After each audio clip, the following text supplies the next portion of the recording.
Are we going to try? Yeah, George just wrote me again. He says, "I'm so sorry. I'm not sure why. I'm right by my phone waiting for you guys." Okay, well, here's the, come the old on. This is our last try. Skype. This is our last try. Come on, Skypey.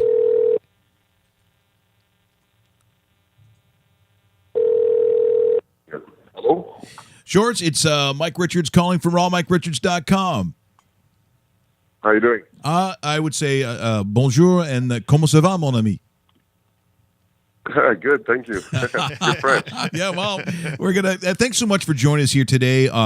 Actually, George, it's falls on also the anniversary of the Paul Henderson Team Canada goal, and very often, we get into discussions on what influenced hockey players of different generations. And for myself, being 54, I look at that in 72, what that meant. But it's tough over the years, George, because you talk to younger generations, sometimes those moments are lost. Not everyone's a hockey historian, but to me it was one of the, if not the most significant tournament that Canada's ever played in.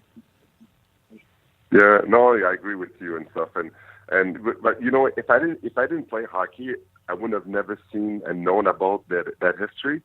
But it's almost like, for us, it's like a Bible, right? All the history of hockey and all the great moments. When you try to make in the NHL, you see those images all the time, and the greatest moment in the NHL history, you see those moments. So, and those guys that many people don't know, we know them because of that. But I have to say that this is why the NHL is what it is today, because of how we played before, how we played the Russian, how those tournaments ended up, the skills and everything, and it's also why every year there's always so much pressure in Canada to win. It started back then, and we always take big pride in hockey because it's our culture.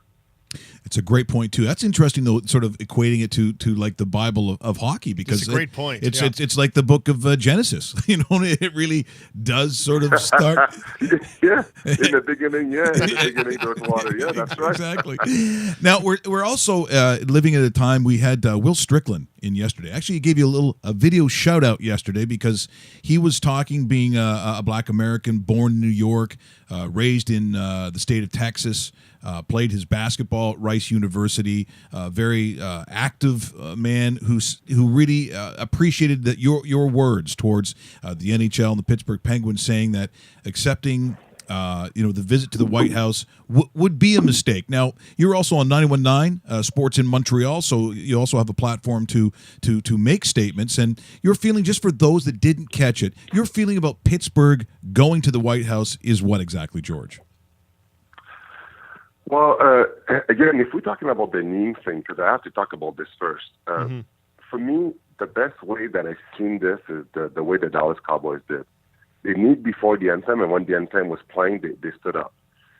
To bring awareness to this issue, I wouldn't have done it that way. I wouldn't have needed to bring controversy, to bring awareness to a problem. I respect the people that did it, and I know they're not doing it against the flag and against the Army. And we even saw people in the Army that endorsed and understood, and they were supporting Kaepernick. But there's obviously different ways, if you want to address something, to do it. But I respect people that are doing it. So just to talk about the knee thing, as much as I respect them doing it, I would have done it differently. When I'm talking about the fact that with the Penguins, it's embarrassing that the fact that they're considering going to the White House is because the person that is inviting them is insane.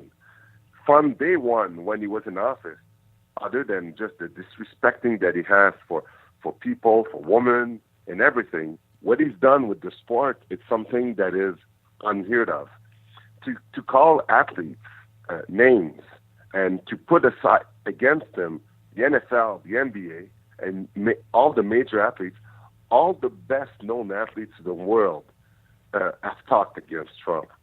And for the Pittsburgh Penguins to go to the White House, even if they say they go for the institution, it doesn't matter, because it's like if the greatest athletes in the world are talking against them, you have to unite with them, even if you don't know what's going on, you don't know, you're not really into this, because even the Steelers are into this. And how bad does it look in the same city when you have one team that takes a stand and the other team in the same city that doesn't? When I played there, and you live in a city where there's a lot of minorities. So, the timing is wrong to go there.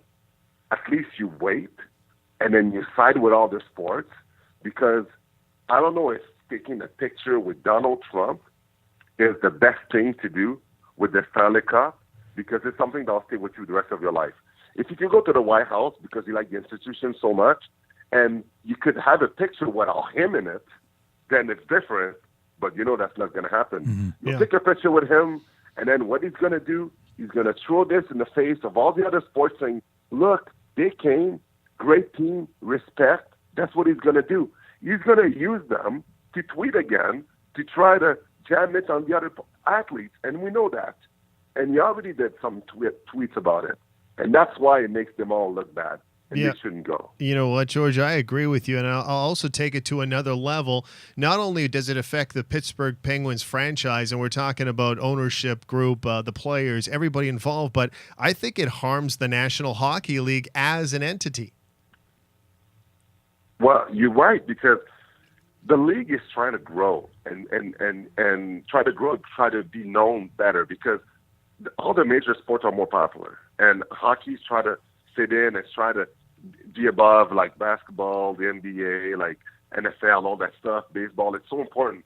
But when you look at stuff like that is going on, because hockey is so known as conservative, if you want more, because obviously hockey, for hockey to be more popular, minority has to be more acceptable. They have to want to play. And the truth is, in the South or in the United States, minority parents don't put the kids into sports, into hockey, because they're like, it's a white man's sport. Mm-hmm. It's too conservative. It's not right for you. Too much racism. But when something like this happens, what do you think is going to happen? The NHL is doing such a good job in diversity to say hockey is for everyone.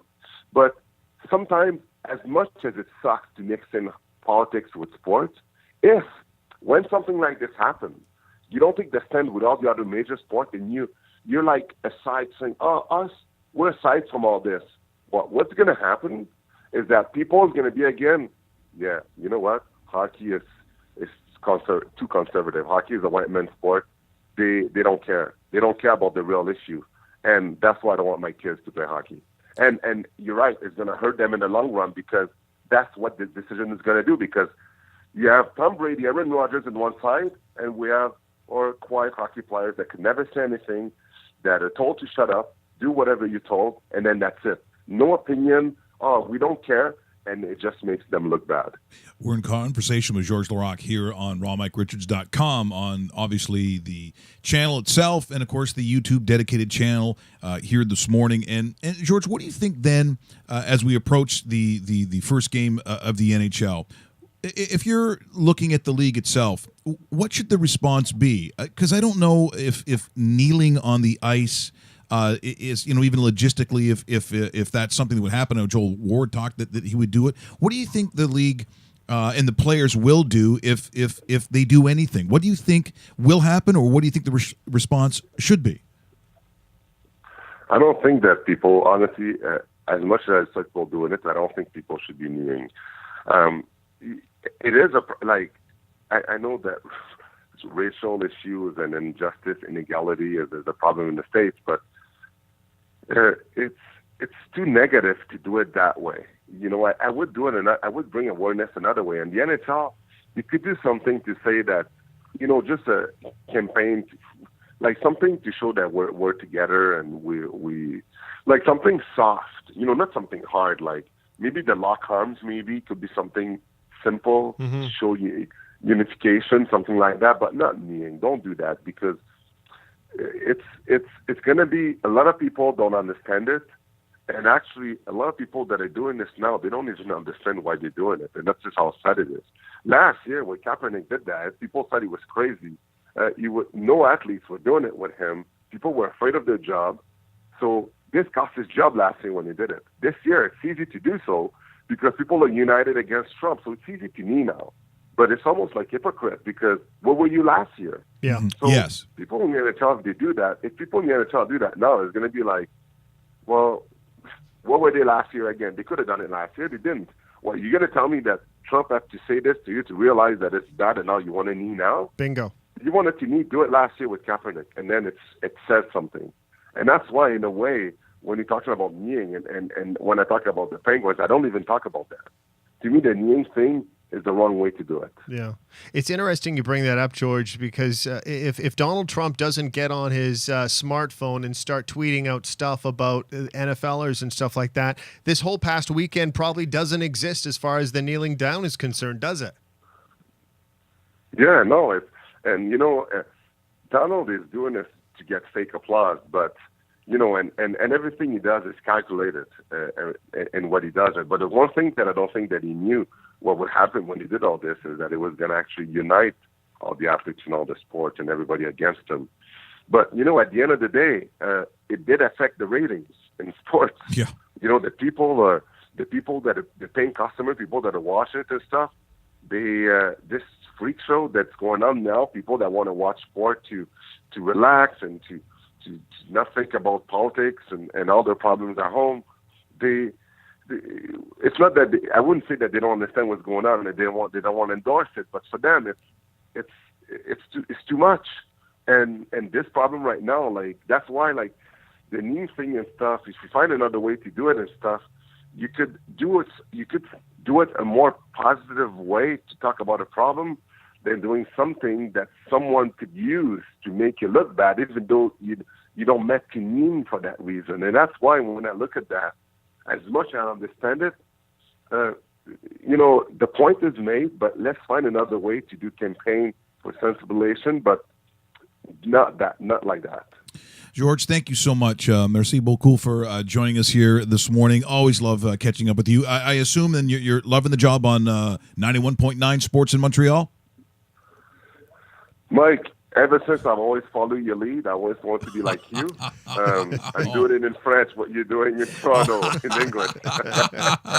Hey, George, before we let you go, I wanted to share a story quickly about you. 1999 in Edmonton. It was my first ever job in television, and this was basically your breakout year with the Oilers. And I was working for The Score at the time. And I couldn't thank you enough for, just being a guy I could rely on to talk to get a clip on the game. That roster, that Edmonton roster, Mike Greer, Ethan Moreau, Ren Murray, Tommy Salo, Dougie Wade, Bill Guerin. You guys were fantastic, and it's funny that you and I both kind of started off at the same time, and here we are today talking in Toronto about obviously a bigger issue, but it's nice talking to you, and I just wanted to thank you for being such a class act right from the beginning, right when you were actually establishing yourself as an NHLer in the city of Edmonton. All right, thank you very much for the compliments, guys, and anytime you need me, now you know my number. Call me whenever. I'm always happy to be on your show. Oh, that's great. Merci beaucoup. And à la prochaine, mon frère. À la prochaine, merci. À la prochaine. That is the one and only George Laraque joining us here on rawmikeRichards.com. What? Did we just become best friends? Yep.